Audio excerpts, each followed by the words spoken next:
하나님의 군대 신부양성소 마하나임.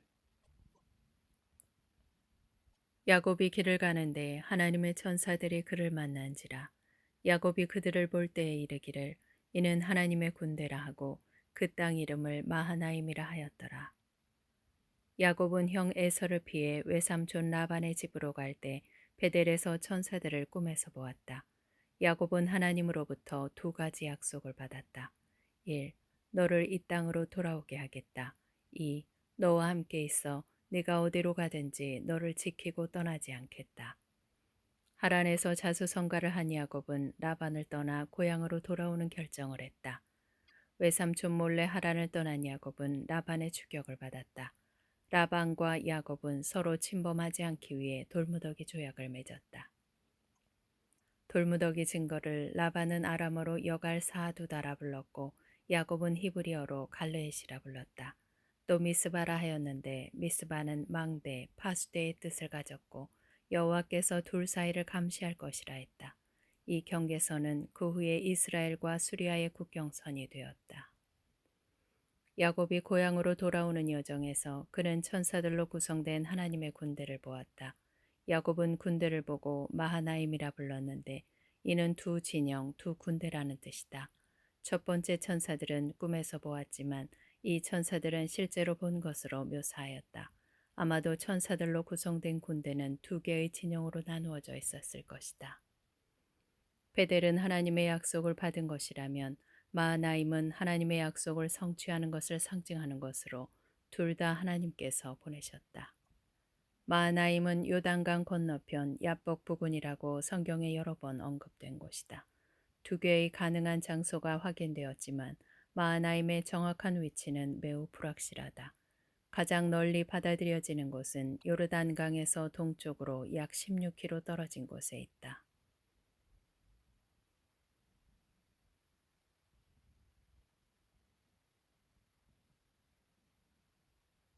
라반의 추격의 위기에서 벗어나자 이번에는 형 에서의 추격을 받았고 다시 위기에 처했다. 야곱은 상황을 파악하기 위해 먼저 선발대를 보냈다. 선발대가 돌아와서 보고하기를 우리가 주인의 형 에서에게 이른즉 그가 400명을 거느리고 주인을 만나려고 오더이다. 이 소식을 접한 야곱은 두려움과 공포에 쌓였다. 선발대는 에서의 군대가 복수하기 위해 오는 것인지 환영하기 위해 오는 것인지 구분하지 못했다.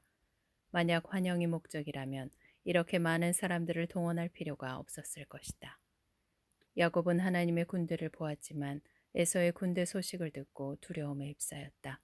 야곱은 재빨리 대비책을 강구했다. 1. 에서에게 보낼 선물로 가축 550마리를 준비했다. 그는 자신의 인생과 같고 피 같은 가축을 포기했다.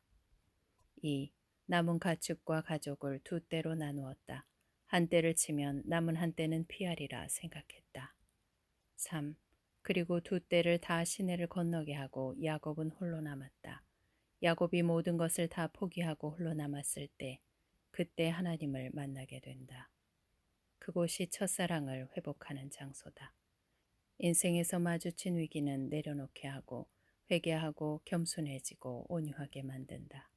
대충 믿을 경우에 삶은 오히려 평안하다. 야곱은 하나님의 약속이 성취되기를 상기시키며 필사적으로 기도했다. 처음에는 육신의 힘을 쏟았으나 허벅지 관절이 위골되자 인간적인 수단을 포기하고 영적인 도움을 요청하기 시작했다. 내 이름이 무엇이냐? 야곱입니다. 이름은 그 사람의 정체성과 성품을 표현한다. 하나님이 이름을 물은 것은 너는 자신이 어떤 자인지 알고 있느냐? 질문이다. 야곱은 발 뒤꿈치를 잡다. 간사하고 속이는 자의 이미지를 가지고 있다. 하나님은 야곱에게 새로운 이름으로 바꾸어 주셨다. 이스라엘은 하나님께서 다스린다는 의미로 승화되었다. 하나님께서 다스리게 하라. 그러면 이기게 될 것이다. 기도하며 변화된 자에게 주는 새 이름은 신분의 변화가 있음을 알려준다. 옛 본성, 옛 기질을 버리고 새 신분, 새로운 삶, 새로운 성품으로 변화되었다. 야곱은 그곳을 브니엘이라 하였는데 하나님의 얼굴이란 뜻이다. 야곱은 절름발이가 되었다. 절름발이는 야곱이 다리를 저는 한없이 겸손한 사람이 되었다는 것을 암시한다. 이것은 하나님의 백성이 이 땅에서 겪는 흔적과도 같다. 하나님의 나라를 위해 헌신하는 이들은 이 같은 상처들을 가지고 살아간다. 마하나임은 아가서에서 다시 발견된다. 돌아오고 돌아오라 술람미 여자야. 돌아오고 돌아오라 우리가 너를 포기하라. 너희가 어찌하여 마하나임에서 춤추는 것을 보는 것처럼 술람미 여자를 보려느냐. 술람미 여자는 그리스도의 신부를 상징한다. 하나님의 군대와 춤추는 것이 어떤 연관성이라도 있는 것인가. 이르되 우리가 너희를 향하여 피리를 불어도 너희가 춤추지 않고 우리가 슬피 울어도 너희가 가슴을 치지 아니하였담과 같도다. 야곱의 신분의 변화는 신부를 양성하는 것을 보여준다.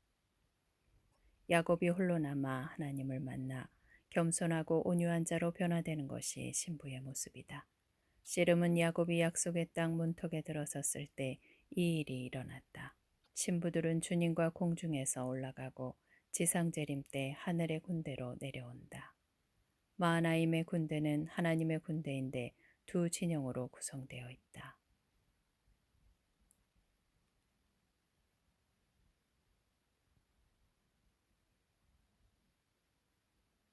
우리는 지금 신부 양성소에 있다. 어떤 이들은 피리를 불어 경고하여도 춤추지 않고 회개하지 않고 돌아오지 않는다. 휴거는 하늘의 군대를 양성하고 선발하기 위한 것이다. 짐승의 군대도 그날을 위해 양성 중이다. 1. 하나님을 모독하고 비방하도록 그들의 성품을 만드는 중이다. 2. 짐승의 우상에게 경배하게 만든다. 3. 짐승의 표를 받게 하여 짐승의 소속을 표시한다. 4. 음료의 포도주에 취하게 한다. 마지막 날에 하늘의 군대와 짐승의 군대가 격돌한다. 두 군대는 그날의 마하나임의 군무를 출 것이지만 승리는 그리스도께 있다. 계시록에 기록된 7교회는 신자들이 어떤 영적 상태에 있는지를 보여준다. 신부로 양성 중인 신자들이 있고 죽은 신자들도 있고 미지근한 신자들도 있고 각종 노릇에 빠진 신자들도 있다. 신부는 야곱처럼 연단받고 변화되어야 한다. 술람미 여자는 비록 천한 출신이었지만 왕의 신부로 신분이 승화된다. 신부들은 하늘의 마하나임 군대이다.